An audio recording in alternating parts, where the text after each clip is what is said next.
I can drink, I can party, I can stay up till 5 a.m, at a rave or whatever it is. But who cares? Can you get absolutely demolished on the mats, stand back up and do it again? That's a whole different level, a whole different mindset. And I needed that, man. I really needed to be choked out. And I'm glad I found it. What's the most efficient path to victory against this particular opponent? He's dropping off for the choke here. We could see the finish. It's looking tight. Tight at Delbra. Hey guys, welcome to the Essential Jiu Jitsu podcast. I'm your host, Matt Kwan. The Essential Jiu Jitsu podcast is everything you need to know about Jiu Jitsu. And today I have with me Mr. Dan Joseph. Dan, how you doing? Good, man. Stoked to be here. Yeah, thanks for joining the show. Dan is a wannabe author, perpetual white belt, and combat engineer. He told me to say those things. I'm not trying to disrespect him. And we're going to be talking about jiu-jitsu and the benefits of jiu-jitsu, especially with people in the Army and Special Forces, et cetera, how they can use it to manage their mental health and different topics like that. Dan has a book. We're going to talk about it at the end.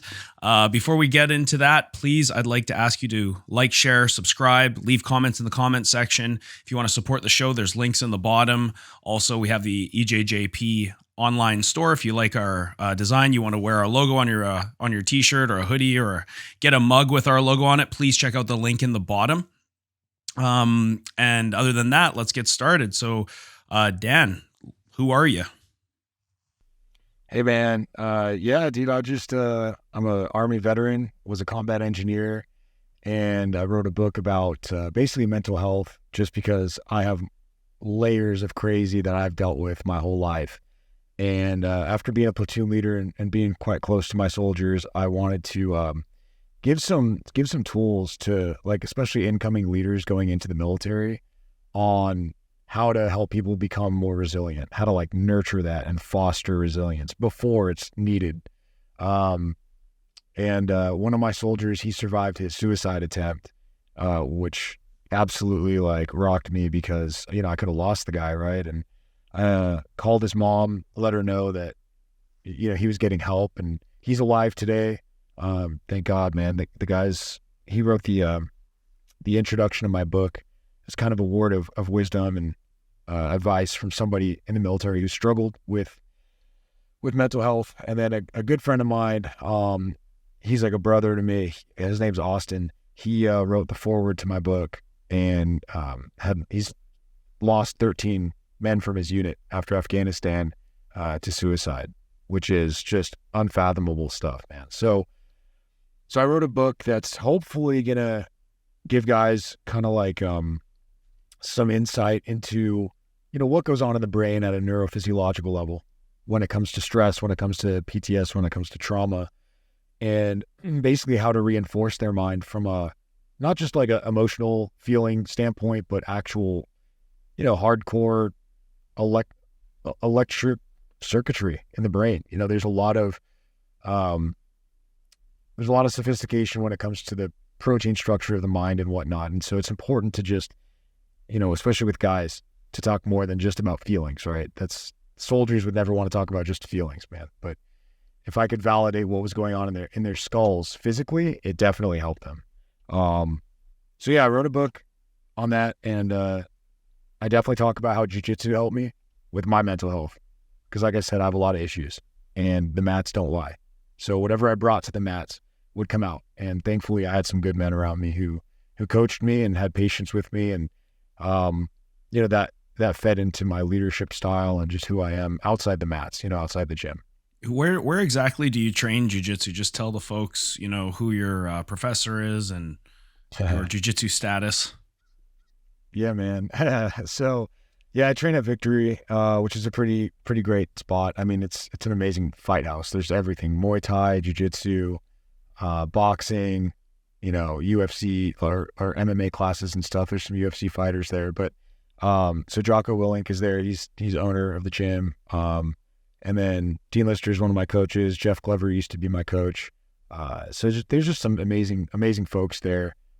Nick Diaz was there the other day, and it's just like an amazing community, super humble fighters, and yeah, it's really rad being around them and getting to observe them as they spar one another, as they train, as they fight, because they live it out, right? So seeing their discipline and how they interact, it's just so hard to not be shaped by that caliber of people. And so, yeah, I count myself lucky to be around them. And it was hard being away from them when I was in the Army. That's for sure. I really missed jiu-jitsu, like more than anything. Do you train other martial arts? I've dabbled in Muay Thai and, but yeah, that's pretty much it. Muay Thai. I have some friends who were like state champ wrestlers. So, when we do jiu-jitsu, that must be fun. When we roll, it's always like, it's takedowns, right? We can't just slap hands and bump fists and then sit on our butts. Like you're going to stand up, you're going to get thrown. And, so they rock my world, man. Yeah, it's great. So so wrestling's been just like a whole nother level. And it's amazing to see these guys with zero jiu-jitsu experience show up on the mats and just ball up these other guys because, a lot of dudes who roll aren't aware of how thrashy people can be when they wrestle, but yet controlled. So that's been extremely humbling. One of my friends, he's in the Buds pipeline, and so he's going to be a SEAL pretty soon. But that guy, like with one hand, bro, and he doesn't have much jiu-jitsu experience at all. Like with one hand, he can absolutely fold me up, and it's humbling, dude. But it's great because when it comes to like a tactical situation in real life, if you're ever in a fight or something, the guy's not going to play by the rules. So you're not just going to roll with a dude in a bar fight or in the street or if somebody's, whatever the situation is. So I like getting rocked because if these dudes can beat me up and I can, kind of maintain focus, I think I'll be all right with the rest of the world, hopefully. So when you are training like at the base or whatever, do you guys, like you said, you're not allowed to pull guard. You basically have to play a style of jiu-jitsu that is similar to a live combat and less like the sport of jiu-jitsu, more like, okay, just imagine this is an actual fight. Yeah, so like we call it combatives in the Army, and it's definitely like for anybody who's a practitioner of jiu-jitsu, it's definitely a much watered down version. But yeah, I mean, we basically, there's levels to it where you can train all the way up to, having a rifle or a pistol in your hand and how to react to somebody with a weapon, for sure. We don't train on it as much as I'd like. Now, granted, I was in the Army when the lockdowns were happening. So that's, I was about to pursue a combatives, like licensing thing or just get certified. But the pandemic kind of shut down the gyms. We had our own underground little fight clubs, but, cause you can't really stop fighters from getting together. But, yeah, so we try to keep it to the point where, if a soldier's out there fighting an enemy in close quarter combat, somebody grabs him, he's going to know how to react, hopefully, if he trains more. And then at Victory also, we have like one of the classes is a combat jiu-jitsu class. And so the coach, he's a veteran, but he makes us, so one guy will grab gloves and then the other dude just has to do a takedown. So during the whole class, it's like, you get to punch the guy in the face, punch him in the head, do whatever you want if you got the gloves on. If you're the guy without gloves, good luck, man, but you got to go do a double leg, single leg takedown, whatever it is, while you're getting like slugged out. And the reason why they do this is because they want us to understand and respect the fact that training in a gym is one thing.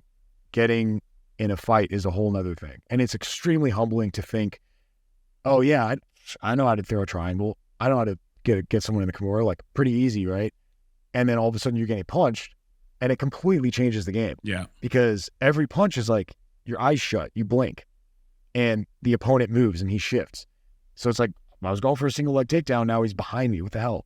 So it's pretty cool. It's extremely humbling. And I definitely, especially when it comes to military leaders, man, I think more leaders need to be punched and choked out because it does a number for your ego and humility and whatnot, and it just makes you an all-around better person. Is there any submissions or techniques that you don't allow in training for combatives?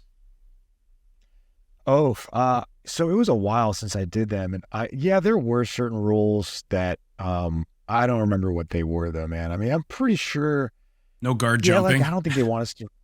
Yeah, or like reaping maybe, or like, I don't know, breaking people's ankles and legs. That'd be pretty messed up because, so like when I did it, I had jujitsu experience, right? And so I was going against these soldiers with no experience. So I'd be a jerk if I friggin', started messing with their knee or ankle, especially because in the Army we have to ruck a ton. Yeah. So there's one guy, he like broke his rib, another guy broke his thumb because people didn't know what they were doing and they're thrashing on each other. And I was rolling super chill.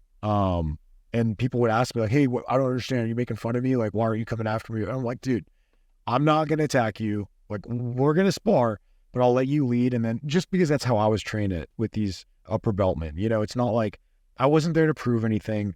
I wasn't going to be disrespectful. But I was certainly there to say, like, whatever you throw at me, I'll challenge you, but I want you to take the lead. But it threw some people off because they expected, oh, hey, he knows how to roll, so that means he's going to jump at my throat and do something crazy. That's not, that's not how we were trained to do things. No. Especially if you've been training with guys like higher level guys like Jocko and Dean and Glover. It's like, these guys are probably, well, I don't know. I've never rolled with any of them, but I assume being surrounded by such high level guys, they're not just like spazzing out on you, trying to kill you every time. They're using technique in their, high level black belts, right? No, coolest thing Coach Glover did to me is he like, I don't even know how to explain. He I think it's go-go plata. What is it when you use your ankle to choke the dude out? Yeah, go-go plata. I don't think it was like a variation on that because he's so flexible. It wasn't the go-go specifically. He did something where, because he told the class, hey guys, look at this, watch what I'm about to do. And he's like, hey, just lay there, okay? And I was just, and the next thing I know, he put his ankle like on my throat and I'm just like blacking out. And it was amazing, man. It was just amazing because the stuff he could do is otherworldly, bro. Like the stuff he would show us, he's like, look guys, look at my ankle. And then he like twisted around and everyone's like, oh my gosh, you're going to break your ankle, coach. He's like, no, dude, I'm built different. I mean, you guys should get flexible. And he'd always tell us like, don't go work out and get huge muscles and then come to my class because you're going to be tight. You're going to be all, not flexible. And you think size is going to make you dominate someone. He's like, heck no. The skinny guys, you guys can thread the chokes. And so he really kind of turned like physicality on its head for us. And he made it sound like being a tough guy isn't about having size or power, man. It's about technique and intelligence. Because or Coach Glover would absolutely, he would like, how he'd blow people's minds, like reverse donkey guard and all that stuff. I mean, and the stuff he told us in class, he said, don't think you're going to get this without 1,000 to 10,000 reps. So right. Take 1% of what I'm giving you and just practice that over and over and over again because your brains just aren't going to be able to compute. And it was just amazing, man. His whole philosophical approach to jiu-jitsu was cool. It was so cool. So I think we can agree that jiu-jitsu, just practicing jiu-jitsu gives the practitioner so many benefits aside from being able to handle themselves in a hand-to-hand situation. Like, the mental health and the problem-solving aspect, the stress inoculation, you're able to make decisions when you're under duress, all these different benefits of jiu-jitsu. But I just got to ask you, like, when you're in the field, have you ever used jiu-jitsu in live combat? How applicable is grappling when you're going against guys with guns and grenades and things like that? So, all right. So first of all, I have to say I've never been combat deployed. So all my training was a non-deployable unit, training other units to go deploy. Now I can say that. So I had a conversation with a Green Beret about this, and basically what he said was, yes, like fine, training hand-to-hand grappling is cool, but he had said I'm never going to be caught without my weapon. I mean, these dudes are trained, because when you go through like let's say a special forces training, even just regular military pipelines, dude, if you're not within arm's reach of your weapon, you get absolutely wrecked, and you get your whole unit wrecked. So they absolutely galvanize this into our brains that if you're in a war fighting function, you sleep with your weapon, you use the latrine next to your weapon, or you hand it off to your buddy who's next to you. And so there's this concept that, yeah, if I don't have my weapon on me, that something's really off. But we should train for that is my philosophy. And so some guys disagree because they think, nah, dude, there's no way I'm going to be in a fight without my weapon. But like I had another friend who's sniper on the teams. And he's done CQC, so like close quarter combat. I mean, he's actually fought people indoors, right? He's gotten to firefights where the enemy was right there and he stepped out of there alive and they didn't, but there were questions he had with me because he was a boxer predominantly. We met at the gym, and then I was like, hey dude, if you ever want to like punch me in the face, I'll choke you out and show you some jiu-jitsu stuff. And so we became friends, and we started talking about what would happen if a guy were to tackle him and grab his weapon, and now he's on his side and the dude's on top of him. What's the jiu-jitsu response to that? What's the appropriate response? Now one thing, and I was able to show him what I learned, and where I learned that was I have a buddy of mine, he's on the SWAT teams, and I have to remember, like, don't say these guys' names because like operational security is what we call it, OPSEC. So my buddy on the SWAT teams will tell me about how a dude would straight up be on drugs, tackle him, a few other officers. They could not get the guy's hands. They couldn't apprehend him. And with being a police officer, especially in war, you could do this. You could choke someone out. No one's going to sue you. If you're a cop and you put someone in a rear naked choke, you're going to jail, right? I mean, we all know this. And so we'd have to work through what he could do legally in order to apprehend the suspect or whatever. And so where I was able to help my buddy out with that was because of Dean Lister and a few other coaches who would basically in class tell us, we're going to do some takedowns, we're going to do some chokes, this and that, okay, whatever it is. Now, guys, what would happen in a fight? What would happen if they had a weapon? And they wanted us to think outside the box. And so, Dean or whoever it is, Coach Lister, would have somebody come step up in the mats and say, pretend you have a knife. All right, now two guys, you both come at me, pretend you have knives, whatever it is. And of course, at a certain point, it's like jiu-jitsu is not going to help, right? You have to know striking. You have to know how to get two opponents on top of each other. So it's basically like one body with two heads to an extent, or three, however many you're fighting. But essentially, and you know this, I'm sure more than most, is like there's no right or wrong answer. It's case dependent, right? But the point is to work those angles as calmly as you can in the midst of that insanity. And yeah, I could talk about this for days, but what is so cool is having like this badass group of warriors that would ask me these questions, and then I could show them from my perspective what I had learned. And what's so cool is this, I need to be careful to act before I act like, I'm a lower beltman who's able to know all this stuff. It's not really that. It's just the power of what our coaches teach us. It's that effective. Those few techniques, those few things that I know, right? Just me teaching that level to someone else who knows nothing about jiu-jitsu and grappling, it gives us so much to work on together and just get those repetitions in. And then I'd go back to coach and be like, hey coach, this and this happened to my buddy, and there's a weapon involved. What can we do? And then I'd take what my coach taught me and go download that to my buddy. And it's like the gift that keeps giving. Mm-hmm.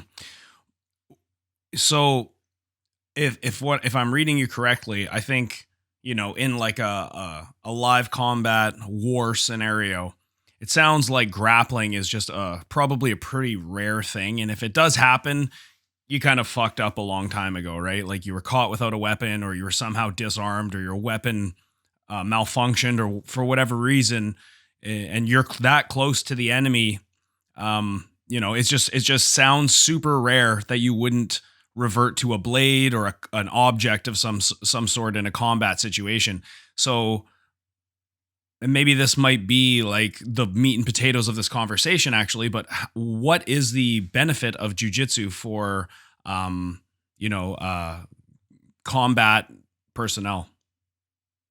Yeah. So, I mean, look, being a platoon leader, like I look at soldiers, not to be condescending, but like they're my kids, man. I joined old. I was 32 years old, whereas most people like join when they're 18, 20, whatever it is.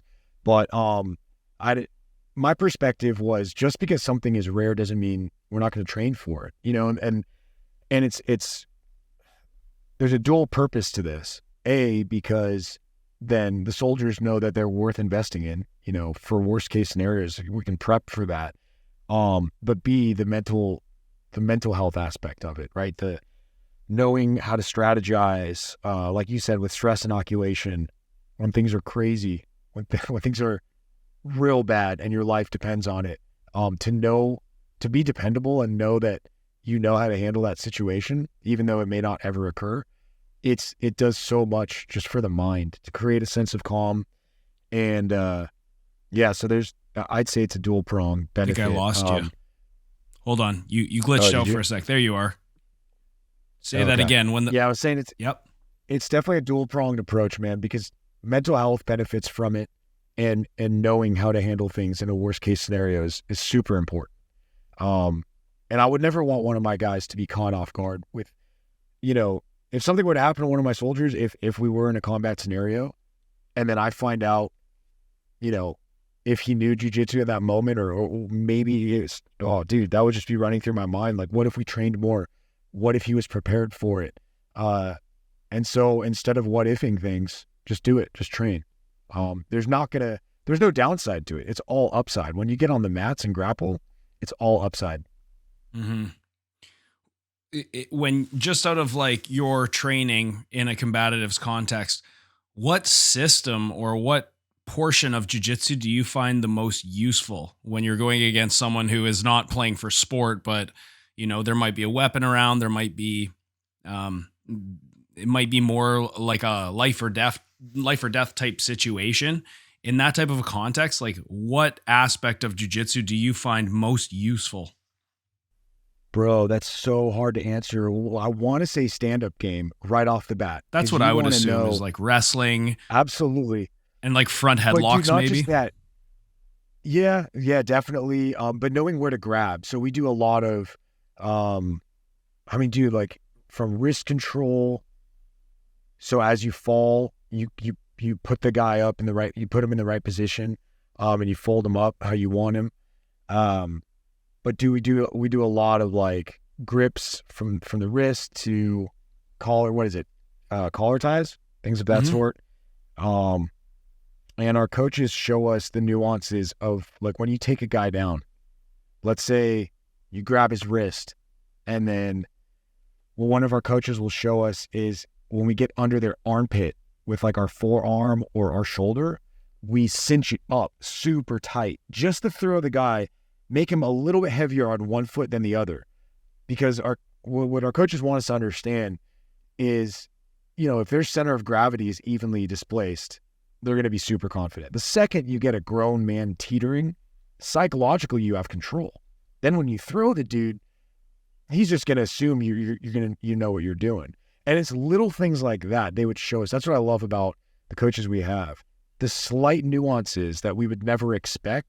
We're talking like, a couple inches of a movement or centimeters of a movement completely shifts the game, because it locks people's joints up, right? It gets them hyperextended. You just lock them down in these amazing ways. And it can be, we're talking from the wrist to the neck to the shoulder, anywhere. And that's all just standing up. That's only standing up. As soon as they fall on the ground, what our coaches teach us is think of a wall as you would the ground. So the same way you would use the ground on an opponent to, let's say, throw a Kimura or have control of the neck, the cervical spine, whatever it is, like you can use a wall the same way. So if you're standing up and you're fighting and you want to use your shoulder to turn his chin and hyperextend his neck, you'll have powerful control on the dude. And the same thing on the mat. When you're inside control, and there's different ways of doing it, obviously, but one of them, you can use your shoulder, push it into the guy's chin, have him turn his chin away from you and then up, because his neck will be hyperextended. All he's going to focus on is what you're doing to his neck. Mm-hmm. And then you mount the guy, or you put him in an arm bar, you take his leg, whatever it is. It's almost like a baiting move. You get the guy thinking like, oh shoot, he's attacking my neck. No, I'm not, dude. I'm breaking your ankle or knee, right? And so that's kind of how our coaches want us to think. And again, you teach that to a soldier or a Marine or whoever it is who's going to get in a firefight. I don't know. I think it's just going to make him a more confident and competent warrior all around, What it sounds like you're describing to me is what my professor refers to as the theory of alignment. And the theory of alignment is based around 3 pillars. This is how he has systemized it. Posture, structure, base. So posture, the alignment of the spinal column; structure, the alignment of the limbs; and then base, your ability to exert and absorb force. So, what you're really describing to me is not so much techniques, but the concepts and the idea of actually sort of breaking somebody's body positioning and breaking their stance and making them weak. So you say things like turning their jaw away from you, disrupting the spinal column. Now they're going to be incredibly weak, and their main focus, whether they're aware of it or not, becomes how do I fix my spinal position so that my back is straight. Putting somebody onto one foot or shifting their center of gravity towards one foot so that they're now forced to take steps, or so that they are off balance, is just like, disrupting somebody's base. And so that's good to hear that you guys are not just learning like moves, because I think a big mistake that a lot of jiu-jitsu schools do, hopefully nowadays with the content out there and the availability of information out there, I think gyms are starting to become more conceptual and really looking to some of the best coaches to see how they're teaching jiu-jitsu. But it's good to know that you're not just learning moves, but how to actually break somebody's stance so that moves become more effective. Yeah, and I mean, everything you said is spot on. And it's just how we're taught. We're basically taught like the philosophical approach to jiu-jitsu. It's a game of angles. You never want to be square with an opponent. You want to work those angles, but also, like you said, with weight distribution, we're taught. Think of a 4-leg table, super stable. Think of a triangle, or a 3-legged stool. That's what your opponent's like when he's on 2 knees and 1 hand. So you get the guy on. Have you ever seen a 2-legged stool? No, it's super unstable. So get your opponent as a 2-legged stool in some capacity, and then you shift his weight. And you can, throw a grown man if you can, or get under his hips, get under the guy's center of gravity, and then he's going to be super easy for you to manipulate and throw, or spill him over. And then also they teach us things like if you're the opponent who's about to get spilled over, if you harden up, you're like a marble. You're easy to roll. If you're just like Jello, if you're fluid in that and relaxed, you're not going to be easy to spill. You're like a sack of potatoes. It's just harder to get you moving. And so they teach us to kind of like throttle it. And again, it's highly situationally dependent. So there's no one, because we have like how many black belts at the gym? Like well over 20. And they'll tell us, I have my series of moves. My fellow black belt here has his own series of moves.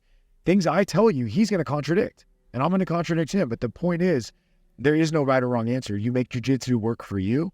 You invent new stuff. You find what works with your anatomy.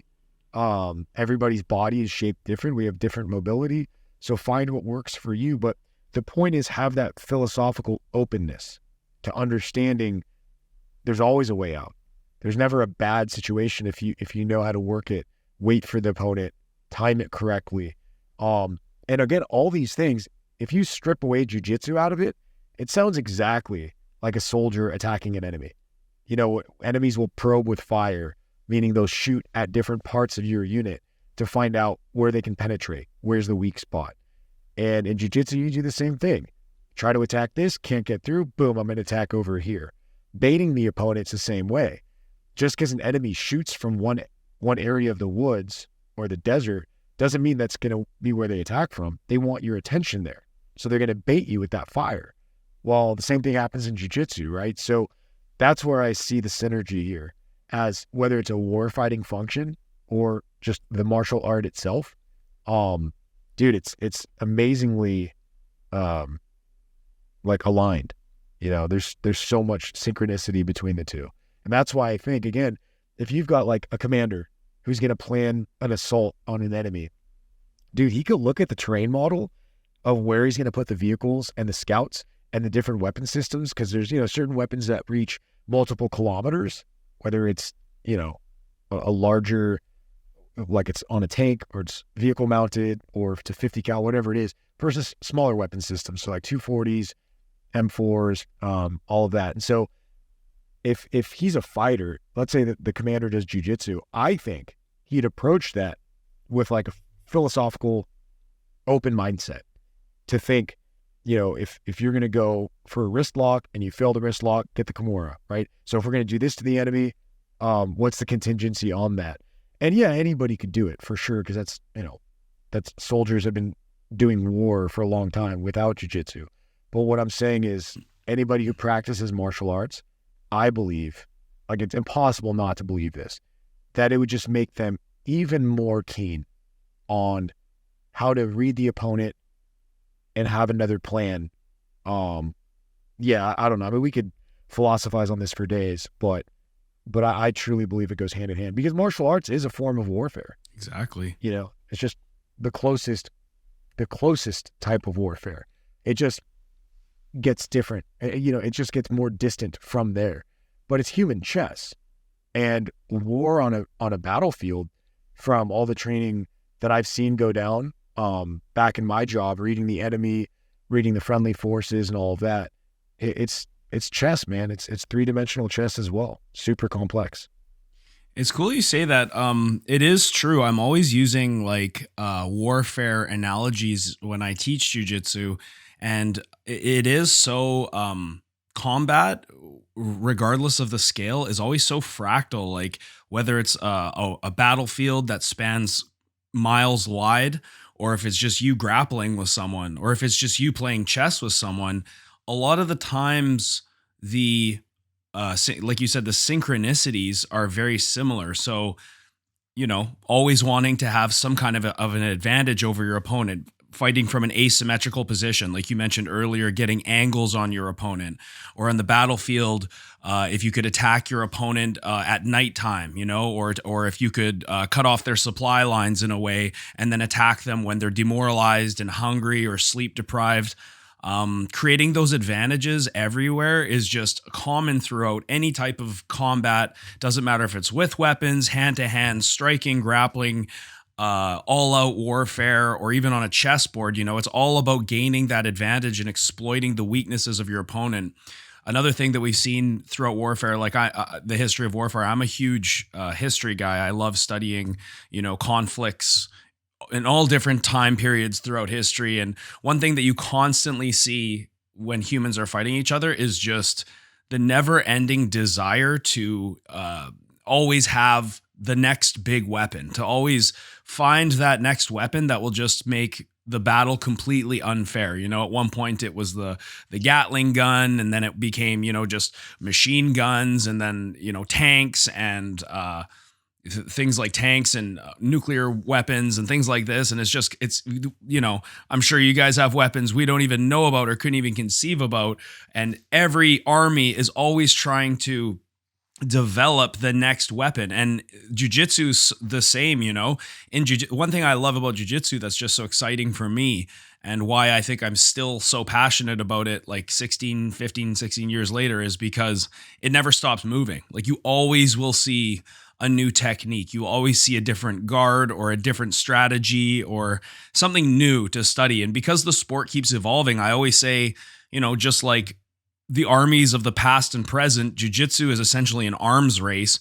And you'll see these black belts that are like, 8th, 9th degree black belts who don't stay current with the modern meta of jiu-jitsu, and they don't stay, on top of things. And so their technology kind of falls obsolete to a berimbolo or a leg lock, right? And it's like you have to stay up to date with these current trends, or else, you try going into competition on someone who's current and you are not current even by a couple of years, and you get absolutely fucked up by something you've never seen before. And so I just see these synchronicities constantly throughout jiu-jitsu and in warfare. Even, you were talking about like the different sizes of weapons related to range. I remember seeing a video from Keenan Cornelius a couple years ago. He was talking about the layers of guard, and he was saying, when you're playing guard, your feet are kind of your long range weapons. And then after your partner gets past your feet, now it's your knees, right? That's your next line of defense. And once they get past your knees, now your hands and your elbows and forearms are your next line of defense. And then once they get past that, it's like, now you're caught chest to chest and your opponent has officially breached your last line of defense. And now you're like fully defensive mode. So it's interesting to me how there's so many parallels throughout combat. And I can totally understand what you mean when you say a soldier who has trained in grappling, there's no way that that soldier would be less effective on the battlefield. Just from a philosophical, strategic, and conceptual point, there's no downside to training jiu-jitsu, even if they never end up in a grappling exchange on the battlefield. I did want to ask you, so how has jiu-jitsu, improved your mental health, and how has it sort of improved the mental health of the guys that you work with every day? Yeah, man. So it's been a journey. It's definitely been a journey. I mean, the quick and dirty is that I used to party a bunch. I was super numbed out, drinking alcohol a lot, and just trying to not feel emotions just because of stuff that happened earlier in life. And getting in jiu-jitsu forced me back into my body. It forced me to be present and focus on breathing and not being numbed out. Right? So I stopped drinking, I stopped partying, and you credit jiu-jitsu with that. Yeah, I mean, because my buddy Tim, so shout out to Tim and Josh, they're my high school buddies. They, before I shipped out for the Army, allowed me to come to their gym. They started their gym up in Northern California because of Dean Lister and Jeff Glover. So they came down and met with those coaches and got super inspired, went back home, started a gym. So I was visiting my folks, and Tim he introduced me to jiu-jitsu, and I was hooked, man. Because I remember texting him, and I'm like, dude, I don't know what's going on, but like, it's been 3 hours, and I'm still like extremely pumped right now. Like, adrenaline's just coursing through my veins. I have no idea like. I went to bed that night just like, oh, like what happened? And he's like, yeah, man, that's welcome to the world of jiu-jitsu, dude. Like, he's like, it'll wear down eventually. But your first few rolls you're gonna be super pumped because you're in the honeymoon you're phase. Grabbing on. Well, it's not just that, bro. But from a neurophysiological standpoint, when you're grabbing on somebody's carotid and jugular, the brain has a very, very, animalistic mechanism that is programmed to help you not die. And when you're when you trust somebody to routinely attack one of your most primally defended survival systems in your body, I mean, it does a lot to your brain because now you're like, wait a minute, this is a friendly, happy place, while simultaneously is 14, 20, 30 seconds over the line, and then we go into death, right? And so you're balancing like this life and death system with a new brother in a tribal environment. And it absolutely is difficult to describe. Like, it's just a feeling and a pump like no other. Literally, I don't think anything else will give you that. Because skydiving, riding your motorcycle at 200 miles an hour, yeah, that'll get you revving for sure. But you're not doing that in a social setting. You're having a buddy do that to you and potentially break things on your body, and not just once or twice, but rep after rep after rep. And so it just does something for the nervous system. Now I don't know what I'm talking about other than the absolute pump I got. Okay, so that changed my life. So it was a new drug. So I could drop all the other stuff and go after jiu-jitsu. So Tim got me into it. And then he's like, look, bro, you're in San Diego. When you go back to San Diego, I need you to go to Victory. I need you to understand that the legends that I loved and followed my whole life, they're going to be your coaches. And I'm extremely jealous, but I want you around those guys. And I'm like, sure. I mean, I don't know who they are, but okay. And so, I'm sitting there in Coach Lister's class or Coach Glover's class or whoever it was, and just not really knowing who they were. Yeah. Which you're I feel like an idiot. You're like surrounded by royalty. Yeah, dude. I was standing next to Hickson Gracie the other day. A few months ago. I didn't know who he was, man. And this brown belt was just like, fumbling out of his bag, and his phone was falling everywhere. I'm like, dude, what's going on? He's like, dude, that's Hickson Gracie. I'm like, I should know who that is. So I texted Tim. I'm like, Tim, who's Hickson Gracie? And he's like, dude, that's the Babe Ruth of jiu-jitsu. Yeah. Like, why are you asking me that? I'm like, he's standing right next to me. And I'm just like, he's like, gosh darn it, dude. Like, you got to understand that. He's like, you have no idea who you're around. And so again, like, I've had to ask people mid-roll, like, hey bro, I'm sorry. You look like somebody who's probably pretty famous in the fighting world. I'm sorry, I don't know who you are. Like, I don't mean to be disrespectful, but if you want to spar or whatever. And so, mid-roll, and of course, nobody's ever been like, yeah, you should know who I am. They're always like, dude, don't worry about it. Like, you're fine. We're here to roll. Like, just the humility, to be there on the mats together is pretty rad. And, it's just, I don't know. It's a big ego check for me, because who am I to walk around being a jerk to anybody if I'm seeing these legends?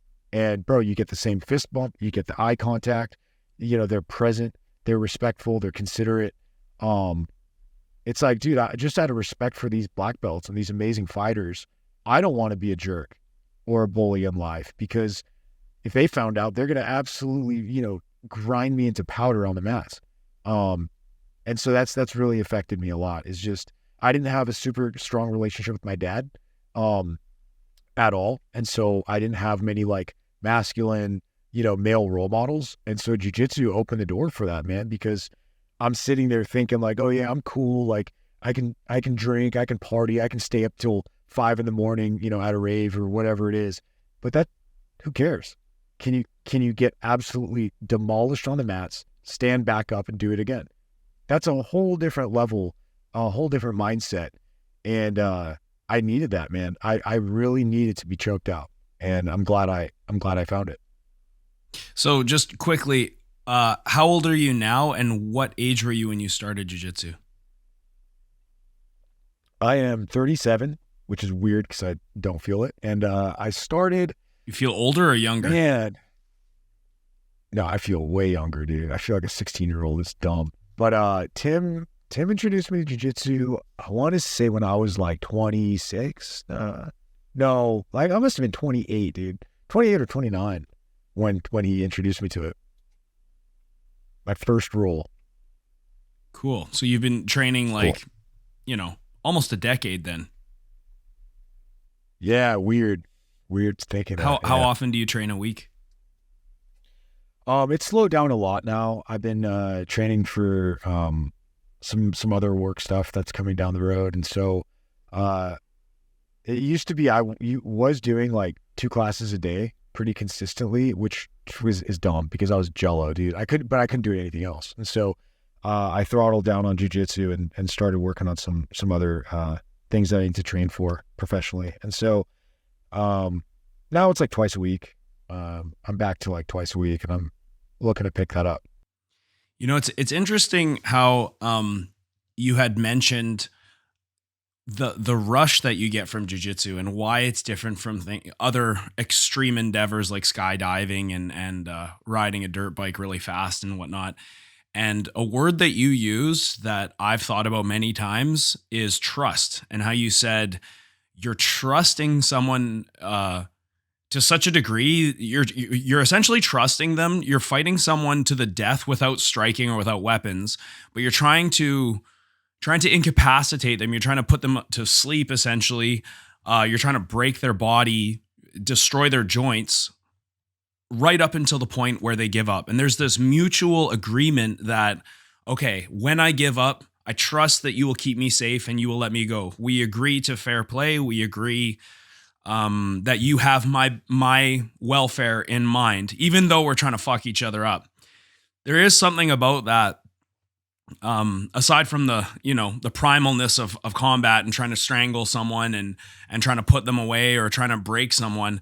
There is something about that trust, that camaraderie that you just don't really seem to get anywhere else. Even like, even in striking situations, if you've ever sparred Muay Thai or MMA, and I'm not a striker, but I've been in those scenarios before when you see guys get heated, right? It's like one person hits someone too hard and then the other person's like, okay, now I gotta return. And then things can escalate so quickly unless guys get their egos in check. But in jiu-jitsu, it's like, man, if I'm rolling with my partner, we could be going as hard as we can. And the second he's like, I'm like, oh my God, are you okay? I'm so sorry. Like, you don't want to hurt each other at all most of the time, unless there's some kind of animosity between the two practitioners. But there is something about that, that trust that you have with your training partners, that, and it's kind of like in high school where, maybe you get into a beef with one of the other guys and you guys fight. And then afterward, you're like, hey, you know what? Like, you're kind of a cool dude. Like, I actually respect you. We both fought each other and there's a respect. And I have friends now even now where I remember getting into fights with these guys in high school, and it's like, and afterwards you become boys, and it's like, it's kind of a reoccurring thing that happens in male circles, right? And I totally agree that when you have someone on your back trying to choke you the fuck out, trying to put you away, or you have someone locked on your leg and they're trying to break your leg, until the moment you tap, and then they stop and they take care of you. And it's like, I don't know what it is exactly, but your brain just gets this message of gratitude and appreciation. And like you said, like that deep trust, like I trust this person literally with my life. If they hurt me right now, I could be, I could have a life-changing injury. I could be on the shelf for a year, and to even a worse degree, I might never wake up. Like, so what is it about that relationship with the training partners that just brings you so close to them? Like, what is it about jiu-jitsu that just makes you really just like so tight with the people that you train with? Yeah, so we'll talk about it from a neuropsychological standpoint. So, you know how they say like the mats don't lie, right? Whatever you bring to the mats is going to come out. Your rage, your anger, your frustration, your passive aggression. You're going to accidentally clip somebody with your elbow and knee and spaz out and do some dumb stuff if you're extra pissed off. Like, the mats don't lie, and the reason why is the subconscious mind, that animalistic nature, the fight-flight response. It's going to be primed and charged in a way where people can't fake it. You can't hide that. And what's cool is you never know somebody until you fight them. I'm sure you heard that. That's like a pretty famous quote. And what it comes down to, psychologically speaking, is that when you are in a high adrenaline, high aggression situation where you're throttling violence to different extents, you're going to be able to see someone's true colors. And when you see somebody of equal or greater emotional intelligence than you, it's attractive. There's this trust, you desire to be mentored by them. You desire to be around them, because that right there is very enviable. It's a very enviable quality to see somebody who stays calm in a crazy, chaotic situation. Same thing in the military. When things blow up, we had an EOD tell us this, explosive ordnance disposal technician, so EOD tech. And he told us that in war, he was in a situation where somebody's Humvee or a convoy was blown up by an IED, and people were panicking because there was a pretty gruesome scene. There's a guy that was just absolutely, he was going to die. And the medic was panicking.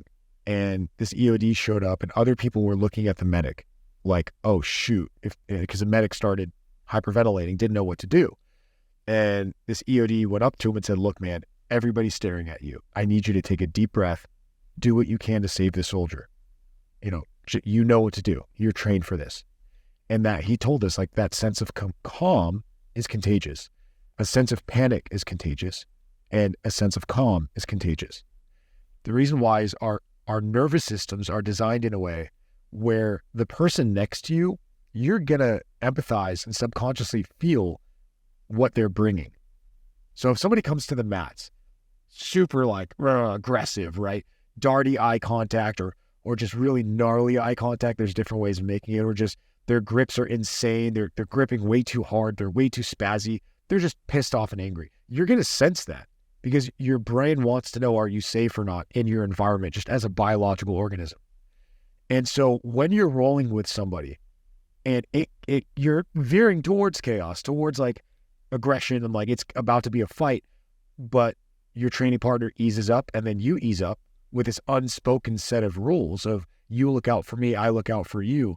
Dude, it just creates this bond that is very difficult to describe because you don't get it anywhere else.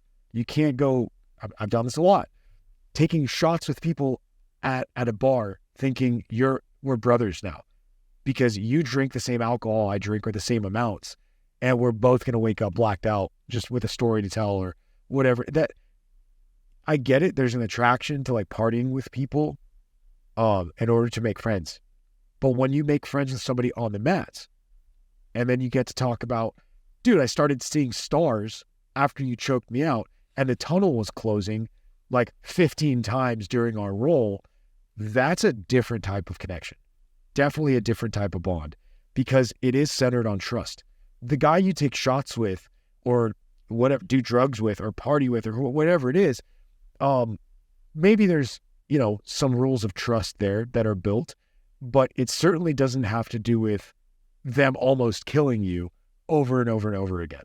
But when you do incorporate, fighting, especially amongst men, like we respond well to that, because if you kick my butt and I start getting like emotional, like sad or upset or angry, but then you look at me as a black belt and you say, hey man, good roll. Just want to say you had great pace there, or way to stay calm. So I'm sitting there like, you dick, you just absolutely destroyed me. But then you give me a compliment, or basically you extend that olive branch and say, this isn't a fight. This is me training you and making you better.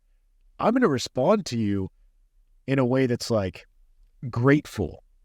I'm going to show you gratitude, or at least feel that, because you pushed me to the edge, past the edge, my perceived self-limits.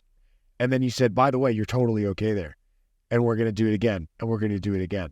And then you desensitize my brain to realize like, oh, this isn't a fight. This is sparring. This is, it's acceptable. This is an acceptable level of violence between friends, brothers. Man, there's something that's so valuable about that, because it carries off the mats. It's not just a martial art anymore. This is now a posture with which to do life. So true. Would you say that this mindset and this,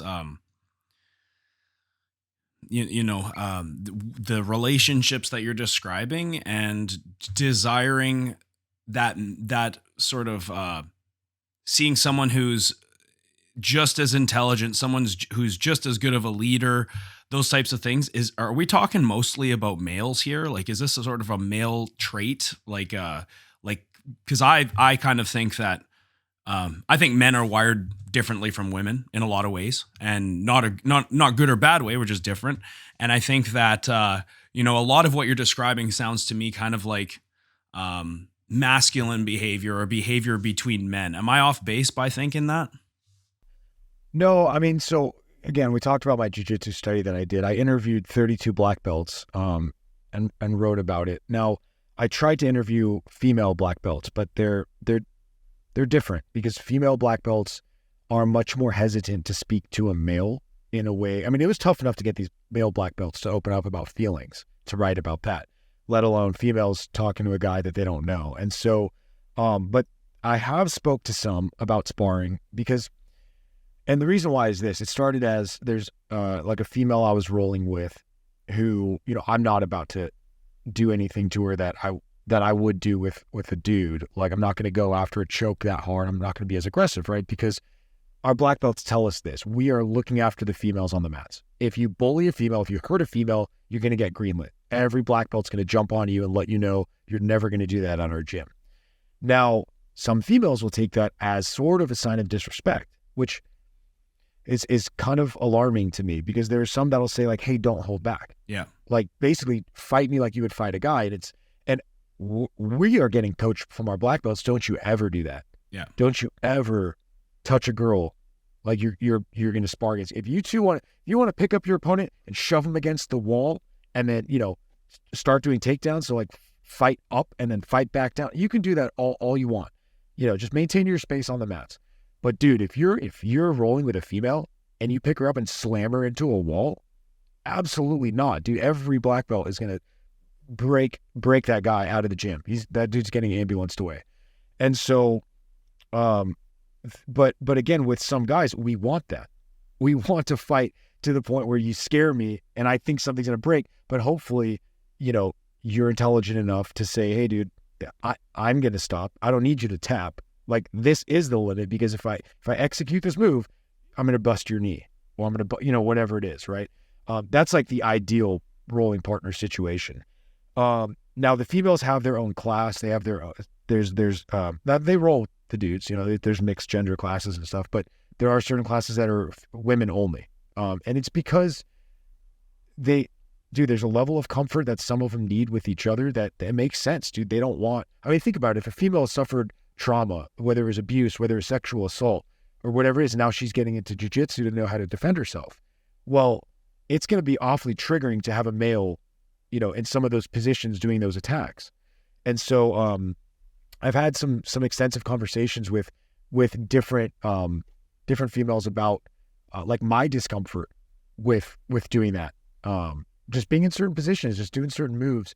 And some females totally agree, like, yep. And other females say that's just not my perspective on it. So I did speak with a black belt female in San Diego, and I gave her a copy of my book, and I asked her if she'd help me do a study specifically on female black belts, on their mindset. So all this to say, I would like to know more and educate myself more on how, especially black belts, from the female perspective, how they perceive fighting. But I do know that just when it comes to the sheer like respect of how things go down, that I would let, between me and another dude, if we want to take it all the way to the point where we're throwing punches at each other, which, like in combat jiu-jitsu, one guy grabs gloves, he mounts you with the gloves on, coach says, ready, roll, go live, and then starts punching you in the face while you try to buck him off you, take his back, or whatever you're going to do, right? Now, let's say coach says, okay, you're going to partner with a female. And so you mount the female, you have gloves on, and you start throwing those punches. If you don't throw soft little jabs and you start slugging like you would a dude, again, man, that's going to be, and this is a whole can of worms that, especially with how things are with today's climate. But, man, there is one thing that's for sure. It's that our upper belt men tell us that they're not just looking out for females. They're looking out for us as well, for dudes, to make sure nobody's getting bullied on the mats, but they do tell us that if there's a guy who's been problematic towards other males on the mats and they see him partner with a female, I mean, they're literally within inches away. Yeah. Just to see if he pushes that button too far, they grab the guy. Hey, we're stopping this roll. You come here. Like, we're going to talk and figure this out. Whether they go shape the guy up themselves and say, because some people don't have this awareness, man. It's like a puppy that hasn't been socialized, so it's biting all the other dogs. Like, you got to pull them aside and say, look, man, there's certain layers to this, just to be respectful to others, and we're willing to teach you it. But if that guy, disrespects someone again, or he disrespects that black belt, dude's gone, man. Dude's absolutely getting ripped out of there. And there's been situations where, people were dealt with physically because they were getting violent. And you can't have that in a gym because the gym's family, man. You got to protect your people. Yeah, I've had situations in my school where I've had to kick people out because they're being too aggressive. I've had chats like right there on the mats. Things were getting too heated. As far as women are concerned, I mean, I know guys who are uncomfortable rolling with women. Like you said, with today's climate and everything, they don't want to be a part of it. They don't. It makes them uncomfortable. Because they feel like, hey, I just want to remove myself from the situation because I don't want to hurt someone. I don't want to be put under a microscope or anything like that. I would just feel safer if I just rolled with dudes. And like, honestly, I can understand that. I think there are women out there for sure who don't want to be treated differently. They're like, no, you know what? Assuming that size isn't a huge factor, even though women are generally smaller and they're not as physically strong as men. I don't care if I get canceled saying this shit. I really don't give a fuck. We all know it's the truth, right? And when we roll with women, we tend to hold back because we still want to give good training, but we're not going to try to use our strength like we would with another dude who's like our own size. I can understand some women saying, don't hold back on me. I want to go, because those women are generally savages, and I find that they are pretty rare. They're a rare breed. First of all, a woman who wants to do jiu-jitsu, I think, is a rare thing. Someone who will stick with it, especially all the way to black belt. And usually if a woman sticks with jiu-jitsu all the way to black belt, she's a fucking savage. Like, that is, you got to be kind of crazy. But I also have talked to many women who have talked to me about experiences they've had rolling with men, and they complained that the men were rolling too hard. And it's like, okay, well, clearly you want some kind of a filter or some kind of a adjustment in the change. So I think as men, like, from your coaches saying, hey, look out for all women. We don't treat women that way. First of all, it's bad for business for that to happen. But second of all, I think as men, we just have this natural instinct to protect, right? It's kind of in our nature, unless you're an absolute like piece of shit psychopath and you're an abuser, you have generally this desire to protect women. And I can totally understand why, some men don't want to spar with women, don't want to see women fighting in MMA, things like this. And again, by today's current landscape, people might say, oh, that's sexist. We deserve that opportunity just as you. It's like, it's true, but that doesn't mean that that this person wants to watch two women absolutely batter themselves. Right. So I can understand both perspectives. And as far as women's classes are concerned, I for the longest time at my school, I was like, I'm not going to have a women's class because I want there to be a co-ed class where women get my point of view was I want women to get the most realistic training possible.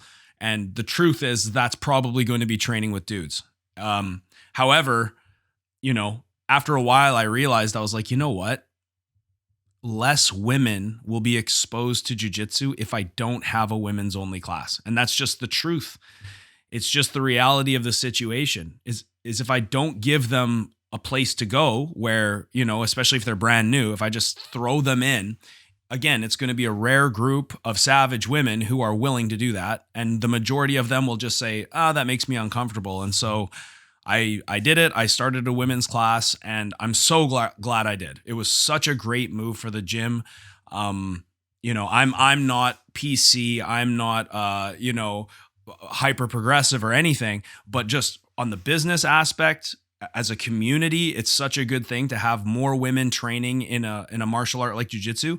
And I was able to take one of my students who she's really, really talented and she loves teaching. I was able to give her that opportunity to teach that class. And so I don't even have to, I took a step back and I said, hey, you know what? This is yours. You do this. And she does such a good job. And it's just been like a win-win for everyone. So in my personal experience, I want to see more women in jiu-jitsu, and I'd love to see more women step up into leadership roles in jiu-jitsu. But I can totally understand how when you add women into a situation where they're sparring with men, how things do change, and how you, especially as the leader of the room, where you have to take extreme ownership over the entire room. If something happens on your watch, you have to be like, hey, that's this is my gym. If I neglect this as the gym owner, I fucked up. You have to be the one to go in there and sort of make sure the ecosystem's healthy, everyone's staying safe, everyone's respecting each other. And that goes for men fighting men too. You get guys that are too aggressive, too dangerous, one or two warnings. And then it's like, actually, you know what? We just got to cut this guy. And I've had to do that before. Yeah, man. Yeah, it's definitely, again, it comes down to that emotional intelligence, right? Because everybody's different.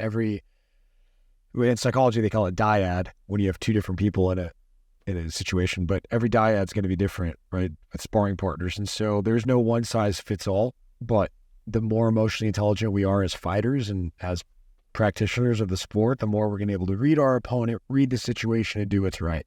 And for people who lack that, not to be condescending here, because I lacked it for a while, right? We get that from the upper beltmen because they show us, they demonstrate it literally hands-on, like grabbing me with the appropriate amount of force. And we all know, if you've been rolling for more than a little bit, when you roll with a black belt, they're super gentle when they touch you, super gentle with their grips until they throw you, until they execute the move. They're explosive when they need to be. When you roll against a white belt, what do? They grab you like they're rock climbing for dear life, right? Every grip is a life and death grip. And so what these upper belt men have taught us is, hey, chill out, be relaxed with it. Know when to be forceful and know when to be fluid. And again, this isn't just martial arts technique. This is emotional intelligence. It applies directly to life. Know when to be aggressive in life, know when to dominate the opponent, and then know when to back off and wait for the opponent, whatever the situation is. But I needed that, man. I needed these people, these men, to come alongside me and beat me up, show me how to get beat up for months and months and months without knowing anything. And then how to teach me to look for the littlest things, just the smallest nuances in my posture, my grip strength, my framing, defensive techniques, all of that. And it just did wonders for my confidence, and it took away my need to compensate in life. It took away my need to be, posturing and overly aggressive, because you never see a black belt do that. You never see a black belt walk into the gym with invisible lat syndrome. They're humble. The coaches are humble. They're so kind to us. And they don't have to be. They earned it to be a jerk. Just like somebody would say in the military, with enough rank, you can do whatever you want. You don't have to be nice. But how much cooler is it to have all the rank in the room and still be a nice human being? Like, that's just, talk about a morale boost. And that's what our coaches do for us. When you have these legends on the mats, being so friendly to us, they're teaching us subconsciously, this is how you treat other human beings. Even if you have to fight somebody and break them off, you can still do it with kindness, knowing that you're absolutely going to crush them, knowing you could break their neck, you could break their shoulder, you could do whatever you want to their body and manipulate it and shatter their bones. You still don't have to be angry when you do it. You can think of it as like, dude, I'm sorry I have to do this, but I'm going to have to break your shoulder now if it was a violent situation like that. Because I was talking to one black belt. He's amazing. He's a doctor, and told me that with a handshake, let's say he's in a bar and somebody's being aggressive, he doesn't know if the guy's violent or not. He said, I can shake the guy's hand. This doesn't happen a lot to him, but this is kind of something that could happen. He could shake the guy's hand and look at his eyes. Depending on the guy's eye contact, how hard he grips my friend's hand, this black belt knows how to break the guy's wrist to his forearm, to his elbow, his, bicep, all the way up to his shoulder, man, with one grip. And if the situation called for it, he would know exactly the level of violence to respond before the dude can throw a punch. Meanwhile, this guy doesn't know why his hand's getting shaken. He thinks it's just a handshake. But this black belt is like, no, man, once I have your hand, I can break anything I want in your body before you hit the ground. But he never does this to show off. He doesn't do this to chest beat. He does it because, like you said, he's a protector. He knows how to protect others. He knows how to protect himself. And what they try to download into our brains is be that guy in the world where if things need to go down, you know where to put your hands.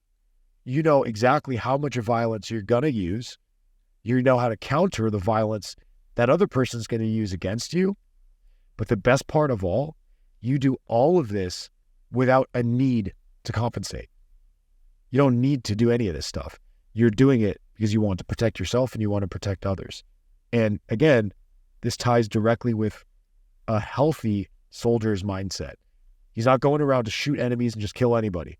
He's going in there understanding the rules of engagement, understanding what it means to handle a violent threat, and doing it in a way where there's minimal damage and where it's done to show that, the United States is a respectful country and it's a respectable country, because we don't go out there just committing war crimes. That's not how we're trained. That's not how we do things. And it ties to martial arts. It's the same philosophy. It's really cool. When you talk about emotional intelligence, it kind of makes me think about in a situation with maybe your spouse, or in a situation at work with your boss or with coworkers where you don't just jump on everything that pisses you off. You have to know where to pick your battles. You have to know where to allocate your resources for, I guess, if you want to consider it some kind of combat or conflict. If you go around just starting fights with every little thing that pisses you off, it's like you only can start so many fights before people start looking at you like, oh, this person doesn't really have that control, that emotional intelligence. They're kind of a hothead, right? But if you're a very quiet, stoic person and you're generally nice to be around, you work hard, you keep your head down, but then something happens and you are vocal about it, or you express yourself about it, people are like, oh, that must be something to think about because, so-and-so is usually pretty easygoing. anytime that they speak up, this is clearly a serious issue. You go off on just anything, and all of a sudden it's like it's almost like the boy who cried wolf. It's like you've expended your emotional bandwidth, I guess you could refer to it as. My question to you is like, what are some things, obviously jiu-jitsu, but like, how can somebody, whether they're a soldier or just a civilian, how can they improve their mental intelligence, their emotional intelligence, sorry. Emotional intelligence. Oof. So this is like a soft skill that's really, it's difficult to develop without a social context because it's almost like you need a mentor, Yeah. Yeah. There's a phrase in psychology that says we're injured socially and we heal socially. And so lacking emotional intelligence I think what it really boils down to is perhaps not the best parental role models. Some people get married and they have states of trauma that they've never addressed, and then they intergenerationally pass it on to their kids. Whether they fight a lot, whether it's just a nasty divorce, whether there's physical abuse in the household, whatever it is, there's a myriad of situations. But then you have an individual now who's in society who hasn't been trained in a way where they understand how to handle ups and downs in life. And so everything's just fight mode.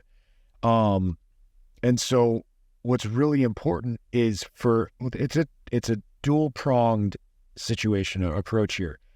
Yes, they have to have somebody in a social context mentor them, like you said, but simultaneously, they have to be willing to humble their pride and be coachable, right? Because if you get a guy, let's say he's just constantly in bar fights, and then you invite him to your gym, and then what is the probability that this dude who's just always in bar fights shows up to the gym and shows disrespect on the mats? Probably pretty high.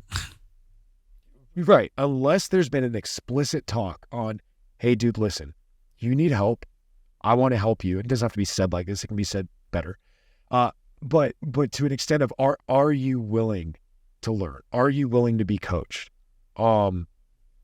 Usually this is something done non-verbally, right? Just them showing up, and you can sense when somebody's coachable.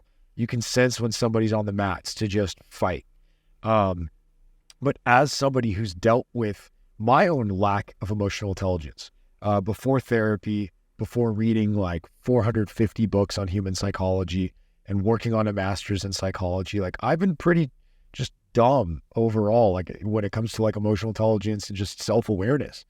I struggled with self-disclosure. I struggled with just denial of reality, magical thinking, like all these words. You can Google these phrases, but it's a sense of dissociation. I wasn't present. I was in another place.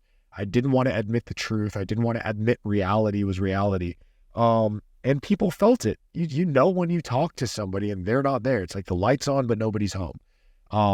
But, or they keep doing the same thing over and over again, acting like, I don't know why I keep doing that. I needed, and I've gone through life being really prideful. I still struggle with pride. But the sweet spot for me was in jiu-jitsu. I remember feeling like wide-eyed when I looked at these black belts and I looked at these fighters, because I saw zero compensation. I saw zero ego defensiveness, maladaptive behaviors, all these phrases in psychology that denote when somebody is toxic and unhealthy. These black belts didn't show that. They wouldn't have a gym, right? They would just have bodies laying around. It wouldn't be a gym with return customers. But here, again, what martial arts showed me is that I needed to humble myself, to allow these guys to beat me up, tap me out, choke me out, submit me, and help me become a better person. And Tim told me when I called him crying after 6 months of jiu-jitsu, like, Tim, I can't do anything, bro. All I do is tap. All I do is just get tapped out, bro. Like, I'm an idiot, right? I suck at jiu-jitsu. And he's like, bro, no, you're going to do that for 6 months, 12 months, whatever it is. Keep going back. Tap early, tap often. Do not think that when you tap out that you lost anything. It's like when you start golf. If anybody golfs, you don't count the stroke count for a while. Like, you don't go in there, take score when you would never golf again. And so with jiu-jitsu, it's the same thing. So what Tim said is, don't think of this as like you not you're not supposed to get submitted.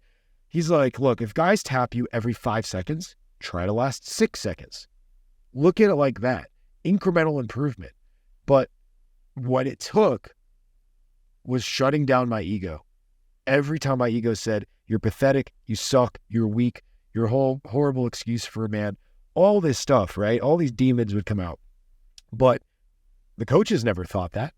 A coach would never talk to me like that because they wanted me to learn and become better, because we all started off as white belts in some capacity in life. And so that was my personal journey towards emotional intelligence. I'm still working on it. I'm definitely not where I want to be, but I'm still learning on how to handle these things. But what I've learned about myself is I got to constantly check my pride and check my ego. And then I need to go seek out that mentorship. I need to ask somebody, can you teach me this move? Can you teach me how to not get pissed off when somebody does this to me? You know, and again, whether it's on the mats or whether it's through therapy or whatever it is. And then it gives me a toolkit, a psychological toolkit of what to use. So the situation can change. But once you have a series of tools, it's like the fundamental moves in Jiu Jitsu. It's like learning how to shrimp or learning how to pull side control or frame or whatever it is. You learn basic variations of that. And then with your own creative aptitude, you adapt and evolve what you've learned. But it really is a battle with ego. That's the biggest thing. You can't teach somebody not to be prideful. You could break them off, but even then, you could whoop somebody on the mats, and they're still going to look at you like, "Oh yeah, I mean, it's because I did leg day yesterday." Or so they'll just come up with excuses. Is ego a bad thing?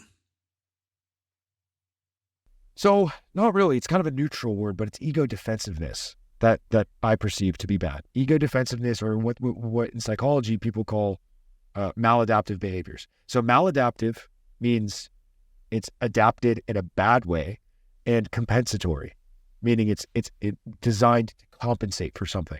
So think about invisible lat syndrome. Guys walking around super swole. Your lats aren't that big, bro. What are you doing? Well, think about a wolf. If a wolf is in nature perceiving danger, the hair is going to stand up on its back. It's going to look bigger because it's afraid. It's a marker of fear. If somebody is not afraid, they won't be overcompensating. Fear is a super basic human emotional phenomenon, but it's about environmental awareness. It's triggered by this sense of, I don't know if I'm protected, I don't know if I'm safe, so I'm going to need to protect myself. Now again, take this to jiu-jitsu. If I show up to the mats and I had a rough day or I'm going through something, so I'm really rigid and I'm just like growling, and the coach is like, hey, we're going to do this move, and then he sees me grab my opponent and absolutely just slam him on the ground. Coach is going to come up to me like, dude, you need to chill out. Don't use that much force. This is about technique.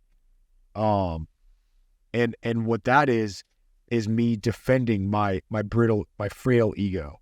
It may not be frail, but I perceive it to be frail. So a healthy, robust ego is one that doesn't require compensation. And what that looks like is, again, look at an upper beltman who, let's say, as a white belt, if I tap out an upper beltman, what's he going to say? Like, how dare you disrespect my belt? Do you see what belt? No, he's going to say, good job, man. Dude, you caught me off guard. That was great. Do it again. Right? That is somebody who has a very strong ego, but doesn't have a need to compensate. So you are right that the word ego, when people say it, tends to be indexed as a negative phenomenon. But when we say that, because it's sort of a buzzword now, like in pop culture, but ego defensiveness is what's more appropriate, especially maladaptive ego defensiveness. That's if you want to get in the weeds. Why is jiu-jitsu such a I don't know if effective is the word, because I'm not studied enough. I'm sure you are.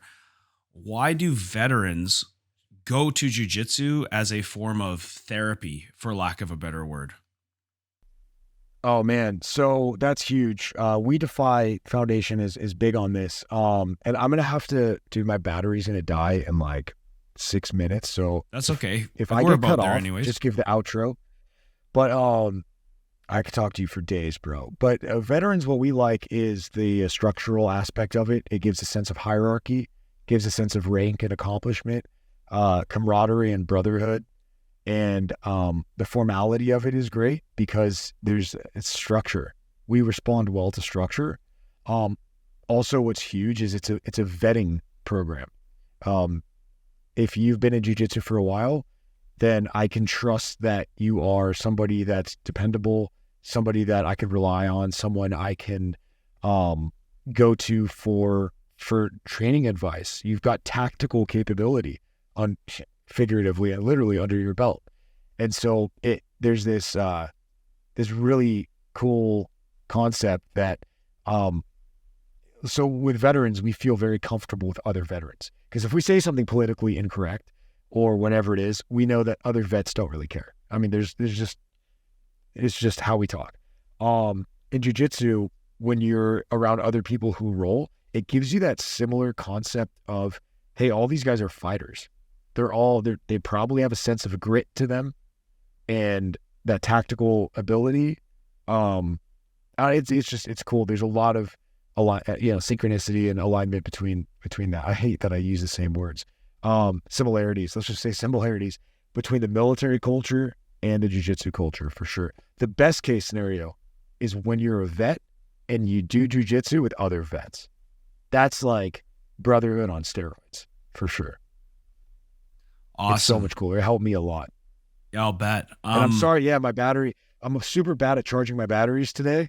And this is one of my favorite talks, dude. I could seriously talk to you for like 6 more hours. You know what, Dan? We're going to have to do part 2 because I think we just barely scratched the surface and we're already an hour 20 in. So we'll definitely reschedule another one. Right now, why don't I just give you the floor to just plug your any social media, anything you want to talk about or push. Floor is yours. Yeah, thanks, man. I mean, so I have a website, COMBATPSYCH.com. You can go check out my books there. It's pretty simple. I wrote a few books for folks in the military on mindset. And then I wrote a book on jiu-jitsu and anxiety management because of my master's allowed me to study some black belts and get in their heads. And so I wrote a book called Black Belt Mindset. And I'll try to put some chapters of that book online to preview. The other 2 books have content that you can view for free. One of the books is entirely free. And it's dedicated to a soldier who he died by suicide, basically. And it's a pretty gnarly story, but his name is Jeremiah. And that just because of him, I put the book completely free. People can buy these on Amazon if they want, but yeah, man, that's pretty much it. And I'm really pumped I got to talk to you. This was so cool. Well, I really appreciate your time, brother, and we'll definitely schedule another episode sometime soon. Anyways, guys, that's the show. Dan, thank you so much for joining us. I just want to say, if you guys want to support the show, contact the show. There's links in the bottom. Of course, check out some of our sweet Essential Jiu-Jitsu podcast merchandise at the link below. You can check out my kids' book at the link below. Other than that, not much to say. Please like, share, subscribe, leave comments. Dan, I'm going to let you go. Thank you so much, guys, for joining. Remember, the Essential Jiu-Jitsu podcast is everything you need to know about jiu-jitsu. Take care, guys.